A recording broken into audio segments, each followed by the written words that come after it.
नमस्कार साथियों, मैं ओंकार गोस्वामी आपका इस चैनल पर हार्दिक स्वागत करता हूं। जैसा कि आप जानते हैं, आरपीएससी लगातार एक के बाद एक नई वैकेंसी प्रतियोगी परीक्षाओं के विद्यार्थियों के लिए ला रहा है और इसी क्रम में आरपीएससी ने आज संस्कृत विभाग की सेकंड ग्रेड की वैकेंसी जारी की है। वरिष्ठ अध्यापक के पदों का जो वर्गीकरण है वो इस वीडियो में हम देखेंगे और साथ में जो इस भर्ती में मिनिमम क्वालिफिकेशन में जो बदलाव हुआ है उसके बारे में भी चर्चा करेंगे और इसी के साथ में जो अन्य राज्यों के जो कैंडिडेट्स हैं वे किस प्रकार आवेदन करें और किस श्रेणी में आवेदन कर सकते हैं इसके बारे में विस्तार पूर्वक इस वीडियो में बताया जाएगा। आप यदि चैनल पर नए हैं तो इसे सब्सक्राइब जरूर करें। हम आज की इस विज्ञप्ति को पदवार वर्गीकरण को देखते हैं। सबसे पहले जो संस्कृत विषय के लिए 91 पदों के लिए वैकेंसी आई है, इसके लिए संस्कृत में आपका बीएड या फिर कहें कि शास्त्री की जो डिग्री है वो आपके पास होनी चाहिए। इसके बाद में हिंदी विषय के कुल 56 पद हैं, अंग्रेजी विषय के लिए 21 पद हैं और सामाजिक विज्ञान के लिए 120 पद है। तो जो सबसे जो बड़ी पदों की संख्या है वो सामाजिक की है, 120 पदों की। इसके बाद में संस्कृत है और फिर हिंदी के पदों की है।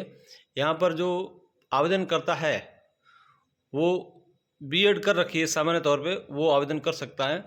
उसके लिए संस्कृत में बीएड होना आवश्यक नहीं है या कहें कि शास्त्री की डिग्री होना आवश्यक नहीं है। गणित के लिए इस बार 47 पद है और विज्ञान के लिए 82 पदों के लिए विज्ञापन जारी हुआ है। इसी के साथ में जो इन्होंने निर्देश दे रखे हैं, ईडब्ल्यूएस के संबंध में भी इन्होंने निर्देश दे रखे हैं। ये जो दूसरा बिंदु है, हमें अपने फॉर्म को भरने से पहले बिंदुवार इस पूरी विज्ञप्ति को आराम से पढ़ना चाहिए।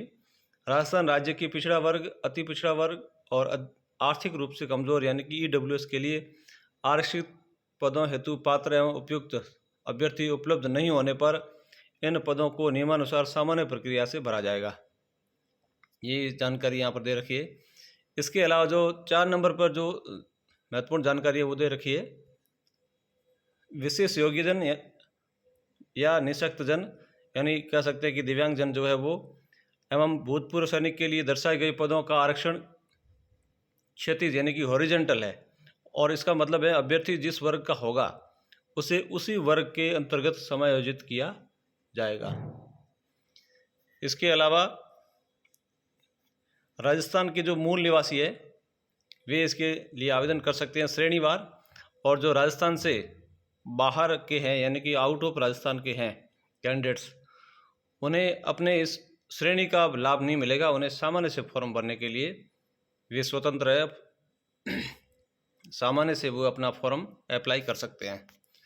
और यदि जो महिला राजस्थान राज्य के बाहर की जो महिला है और विवाह के पश्चात राजस्थान राज्य की मूल निवासी बन जाती हैं, उसे भी किसी वर्ग का लाभ नहीं दिया जाएगा।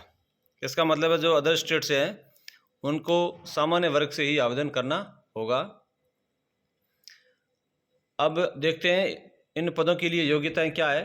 अनिवार्य शैक्षणिक योग्यताएं संस्कृत के लिए देखते हैं, शास्त्री और N equivalent traditional Sanskrit examination with Sanskrit medium.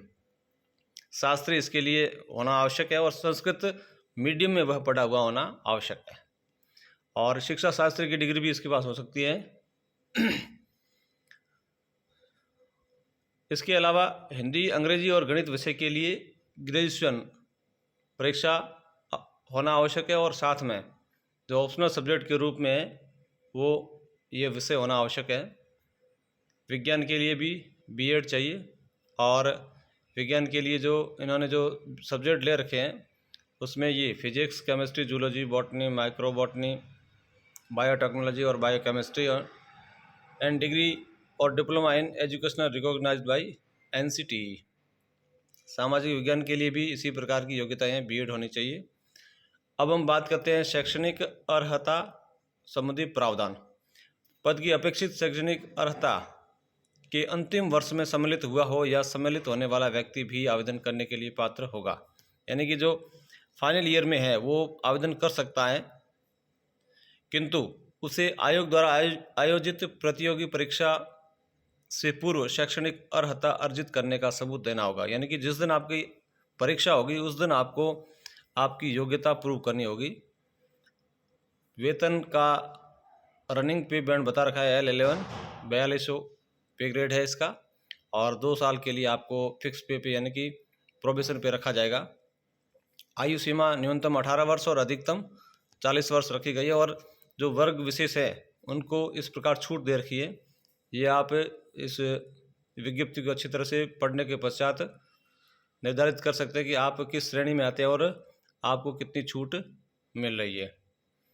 इसके अलावा सारी जानकारी है वो विज्ञप्ति में दे रखी है। हम आते हैं इस बिंदु पर, अंतिम जो बिंदु है नोट में लगा रखा है इन्होंने, विभिन्न वर्गों या अन्य विशिष्ट श्रेणियों हेतु देय आयु सीमा में छूट के उक्त प्रावधानों जिनमें सामान्य स्थिति में अधिकतम आयु सीमा से कम या तक की आयु सीमा में छूट दी गई है स्वतः ही निष्प्रभावी मानी जाए। इसके बाद में हम आगे देखते हैं चयन प्रक्रिया के बारे में देखते हैं। हालांकि इससे पहले भी बहुत सारी आवश्यक जानकारियां भी यहाँ पर दे रखी हैं। आप इसे अच्छी तरह से विज्ञप्ति को पढ़ लेंगे तो आपको पता चल जाएगा। कोई खास बातें जो खास बातें हैं वो मैं आपको बता रहा हूँ। चयन प्रक्रिया बता रखी है इसमें, अभ्यर्थियों का चयन प्रतियोगी परीक्षा होगी इसमें, और यदि आवश्यकता पड़ती है तो स्केलिंग, मॉडरेशन या नॉर्मलाइजेशन की प्रक्रिया अपनाई जा सकती है। परीक्षा का स्थान और माह आपको बाद में बताया जाएगा RPC के द्वारा।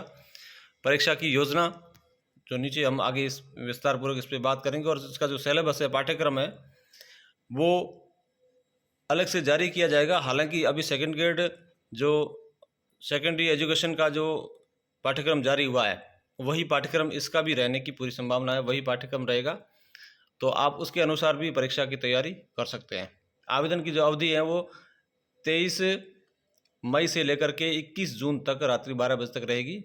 आप इसके लिए सबसे पहले OTR करेंगे और उसके पश्चात में RPSC की वेबसाइट से या अपनी SSO ID से अपने इस पद के लिए आवेदन कर सकते हैं।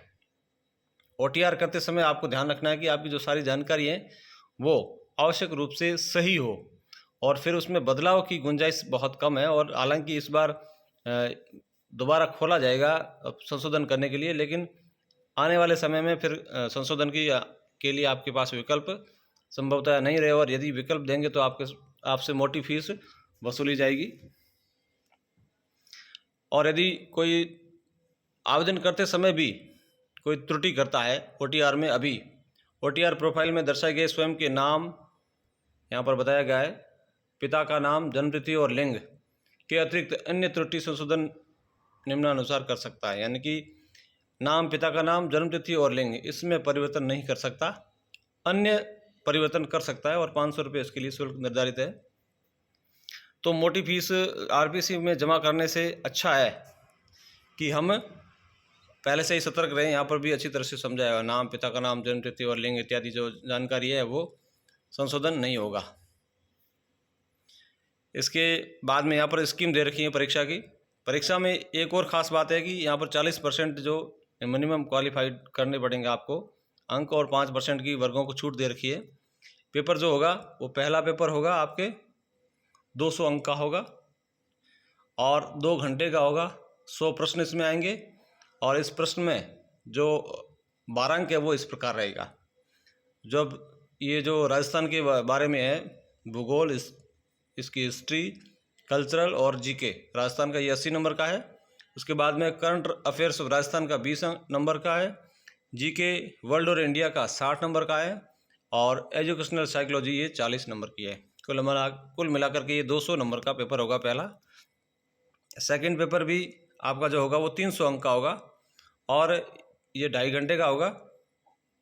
इसमें 150 प्रश्न आएंगे, और इसकी जो अंक विभाजन इस प्रकार रहेगा। नॉलेज ऑफ प्रवेशिका एंड वरिष्ठ उपाध्याय standard about relevant subject matter 180 का। फिर यहाँ पर जो शास्त्री का जो लेवल है वो 80 नंबर का, और टीचिंग मेथड्स 40 नंबर के, कुल 300 नंबर का ये रहेगा। ये संस्कृत के लिए है। इसी प्रकार अदर सब्जेक्ट जो संस्कृत में नहीं है उनके लिए हम देख लेते हैं। यहाँ पर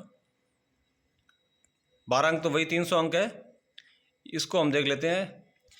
ये सेकेंडरी लेवल और सीनियर सेकेंडरी लेवल का जो मैटर आएगा वो 180 अंक का होगा। स्नातक स्तर का जो आएगा 80 अंक का, और फिर टीचिंग मेथड्स होंगे वो 40 नंबर के आएंगे। तो कुल मिलाकर के ये 300 नंबर का 150 प्रश्नों का आपकी पेपर आएगा। परीक्षा का शुल्क यहाँ पर दे रखा है 350 रुपये, EWS और अन्य वर्गों के लिए 250 रुपये, और जिनकी आय 2.5 लाख से कम है उनको 150 रुपये देने, और बाद में उनको फिर आय प्रमाण पत्र प्रस्तुत करना होगा। अभी वो 150 रुपये दे सकते हैं। इसके अलावा जो महत्वपूर्ण जानकारी यहाँ पर आपको और दिखाई जा रही है, आप इनका अच्छी तरह से इसको पढ़ें और अपना फॉर्म भरें। और जो अभी वैकेंसी लगातार आ रही हैं उन वैकेंसियों में अभ्यर्थी फंसा हुआ है भंवर जाल में, और उस भंवर जाल में अपने आप को एक लक्ष्य निर्धारित करके चलना है, और जो लक्ष्य आपका है उसी को मद्देनज़र रखते हुए आपकी तैयारी को अपने अंजाम देना है।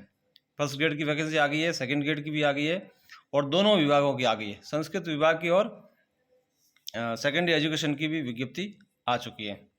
यहाँ पर एक और जानकारी दे रखी है, जो कि हालांकि पिछले पेपरों में आपने देख ली होगी। जो सर्टिफिकेट है आपका, वो सर्टिफिकेट जो ऑनलाइन आवेदन करने की जो अंतिम तिथि है उस तारीख तक का बना हुआ होना चाहिए।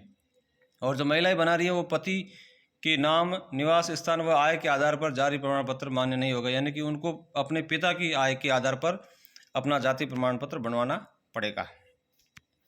तो इस तरह से कह सकते हैं कि यहाँ पर एक 6 नंबर बिंदु पर EWS के बारे में भी जानकारी दे रखी है। आर्थिक रूप से कमजोर यानी कि EWS के अभ्यर्थियों को नियमानुसार सक्षम प्राधिकारी द्वारा निर्धारित प्रारूप में जारी इनकम एंड एसेट सर्टिफिकेट प्रस्तुत करना होगा। यानी कि जो प्रावधान दिया गया था, अभी मुख्यमंत्री ने जो घोषणा की है उसके अनुसार जो आपको आवेदन में जो EWS का जो सर्टिफिकेट है वो 3 साल के लिए वैलिड किया गया, उसके संबंध में यह बता रखा है। यहाँ पर आगे हम बढ़ते हैं। इस आवेदन प्रक्रिया को आप पूर्ण करके, और सबसे पहले तो आपको ये ध्यान रखना है कि आपको ये जो सारी बिंदुवार इसे अध्ययन करना है। उसके पश्चात आपको फॉर्म OTR करना है। OTR के बाद में अपना फॉर्म भरना है। कोई त्रुटि नहीं रखनी है, 1 बार 2 बार 3 बार जांच करें, उसके बाद में सबमिट करें। और यदि आप इसके लिए पात्र हैं तो ही फार्म भरें, और यदि आपको लगता है कि हम फाइनल ईयर में हैं या फिर हमारे जो सर्टिफिकेट्स इत्यादि है वो अंतिम तिथि से पहले के होने तैयार हो जाएंगे, तब कोई दिक्कत नहीं, आप फॉर्म भर सकते हैं। और ख़ास बात ध्यान रखनी है कि जो वर्गों का लाभ ले रहे हैं उनका जो OBC में और EWS में जो सर्टिफिकेट है वो आवेदन करने से पहले तक बना हुआ होना चाहिए, और जब वैकेंसी पूरी होगी उस समय आपको नया बनवाना पड़ेगा। तो फॉर्म भरने से पहले भी आप योग्य थे और फॉर्म भरने के बाद में भी योग्य हैं, ये आपको प्रूव करना पड़ेगा उस समय। इसलिए दोनों सर्टिफिकेट आपको अभी बनवाने हैं, चाहे आपका नहीं बनाए तो, लेकिन आपको इसे अभी बनाना आवश्यक है, अंतिम तिथि से पहले बनाना आवश्यक है। तो इस प्रतियोगी परीक्षाओं की इस लगातार आ रही भर्ती प्रक्रिया में अभ्यर्थी उलझा हुआ है, और मैं आपको एक यही सलाह दे सकता हूँ कि आप अपना लक्ष्य निर्धारित करें और उसी की तैयारी करें। दोनों का पाठ्यक्रम सेम है, और परीक्षाएं हैं वो उनका जो कार्यक्रम है वो बाद में जारी होगा।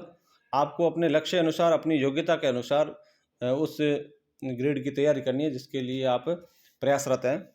मेरी आपको बहुत बहुत शुभकामनाएं, और आशा करता हूं आप इन तीनों चारों भर्तियों में 2 सेकंड ग्रेड की और 2 फर्स्ट ग्रेड की वैकेंसी आई है, इनमें आप अपने लिए एक पद अवश्य सुरक्षित कर लेंगे। जय हिंद, जय भारत।